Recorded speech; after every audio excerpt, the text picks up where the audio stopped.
Tibbana aanaalee godina Shawaa Kaabaa adda addaatti olaantummaa seeraa kabachiisuuf opereeshinii godhameen miseensota ABO shanee baay'ee irratti tarkaanfiin fudhatameera. Miseensonni garichaa 150 immoo booji'amuu ragaan arganne ni mul'isa. Kana malees opereeshinii qindaa'aa godhameen meeshaalee waraanaa garaagaraa rasaasa waliin booji'ameera. Miseensonni garichaa booji'amanis waamicha uummanni fi mootummaan gochaa ture fudhachuu dhabuutti gaddineerra dhiifamas gaafannaa warreen ammallee bosona jiran waraana dhiisanii daandii nagaatti deebi'uu qabuudhaaman. Umurii kiyyaallee baay'een achi keessa iddoon achi keessatti gubee jechuudha.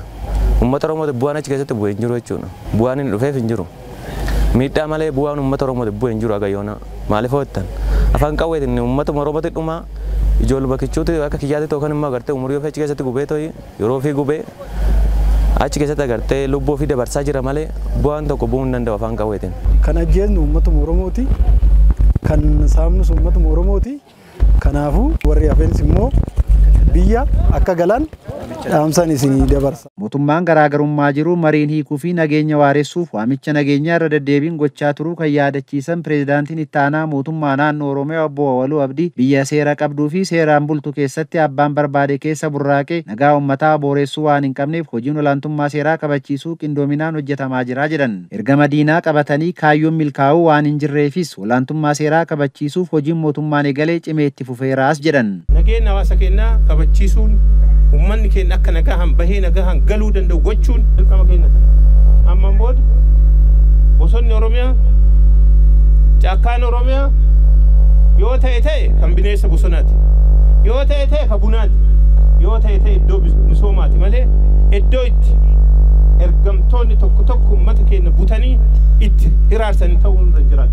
Qaamolee nageenyaa mootummaa fi uummataa hojii opereeshinii qindaa'aa kanarratti hirmaachaa jiranis galateeffataniiru. Uummanni godina Shawaa Kaabaa geggeessitoonni keenya geggeessitoonni raayyaa ittisa biyyaa hundaa ol gootichi milishaa keenya hojii boonsaa hojjettaniif nageenya naannoo kan akka kabachiiftaniif irra deebi'ee maqaa kootiif maqaa mootummaa naannoo Oromiyaatiin ulfaadhaa galatoomaan isiniin jedha. Biyya diinarraa ittisuuf ergamanuuf kenname caalmatti milkeessuuf tumsa ummataatiin cimsinee itti fufnaa kan jedhan immoo ajajaa waraanaa ኢዚ ጃፋ ጀነራል ብርሃኑ ጥላሁንም በዚህ እኩይ ተግባራቸው የሚቀጥሉ ከሆነ አማስ ሚሴሶኒ ገሪቻ ጎቻ በዲ ከና ከንቲ ፉፋዮተ ራየን ኢትሰ ብያ ኤርገማ ብያ ዲነራ ኢትሱፍ ኑቲ ከነመ ቱምሳ ኡመታን ኢትፉምና ድርቀማ ሞቱማን ኑቲ ከነመስ ፊጠን ባሱ ፊ ዱባቲ ሂንጀኑ ቡልቻን ጎዲነ ሸዋ ካባ ኦቦ ከፈለው አደረ የገመሳኒቲን ኦፕሬሽኒ ቲበ ከና ወጀተመን humnoonni karaa nagaatiin galuudhaaf fedhannaa dhaban kun raayyaan ittisa biyyaa humni nageenya naannoo keenyaa hojii qindoominaan hojjeteen humnoonni baay'een rukutamanii jiru, humnoonni baay'een booji'amanii jiru. Akkasumas humni baay'een karaa nagaa filatee deebi'ee galee jira. Warra kanarraa barachuudhaan amma kan nu baasu hunda keenyaafuu fallisa dhumaa nagaan teenyee mari'achuudha.